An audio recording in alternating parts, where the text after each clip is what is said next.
Taste the Daily. பாலியல் தொந்தரவு காரணமாக படிப்பை தொடர விரும்பவில்லை என மதுரை காமராஜர் பல்கலைக்கழக ஆராய்ச்சி மாணவி ஒருவர் வேதனை தெரிவித்துள்ளது அதிர்ச்சியை ஏற்படுத்தியுள்ளது.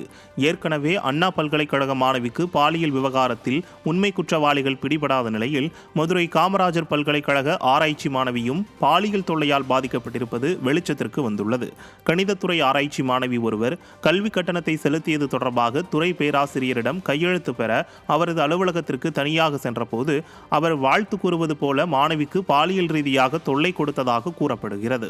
இதனால் அதிர்ச்சியடைந்த மாணவி சிண்டிகேட் உறுப்பினர்கள் மயில்வாகனன் மூலம் பதிவாளருக்கு புகார் அளித்த நிலையில் பாலியல் தொல்லையால் படிப்பை தொடர விரும்பவில்லை என்றும் தெரிவித்தது அதிர்ச்சியை ஏற்படுத்தியுள்ளது. 2021 திமுக ஆட்சிக்கு வந்தது முதல் பாலியல் தொல்லையால் பெண்களின் கல்வி பாதித்து வீட்டிற்குள் முடங்கும் நிலையும் பெண்கள் பாதுகாப்பாக இருப்பதாக முதல்வர் ஸ்டாலின் பெருமையாக கூறுவது வெந்த புண்ணில் வேல் பாய்ச்சுவது போல் உள்ளதாக மக்கள் வேதனை தெரிவிக்கின்றனர். விழுப்புரம் மாவட்டம் அரகண்டநல்லூர் ஒழுங்குமுறை விற்பனை கூடத்திற்கு வந்த நெல் மூட்டைகளை அதிகாரிகள் திருப்பி அனுப்பியதை கண்டித்து விவசாயிகள் சாலை மறியலில் ஈடுபட்டனர். அரகண்டநல்லூர் பேரூராட்சி பகுதியில் உள்ள ஒழுங்குமுறை விற்பனை கூடத்திற்கு விவசாயிகள் தங்களது நெற்பயிர்களை சந்தைப்படுத்த கொண்டு வந்தனர். அப்போது குறிப்பிட்ட அளவிற்கு அதிகமாக இருந்த நெற்பயிர்களை ஒழுங்குமுறை விற்பனை கூட அதிகாரிகள் திருப்பி அனுப்பியுள்ளனர். இதனால் ஆத்திரமடைந்த விவசாயிகள் திடீரென ஒழுங்குமுறை விற்பனை கூட முன்புறம் உள்ள திருக்கோவிலூர் விழுப்புரம் பிரதான சாலையை மறித்து போராட்டத்தில் ஈடுபட்டது அங்கு பெரும் பரபரப்பு ஏற்படுத்தியது.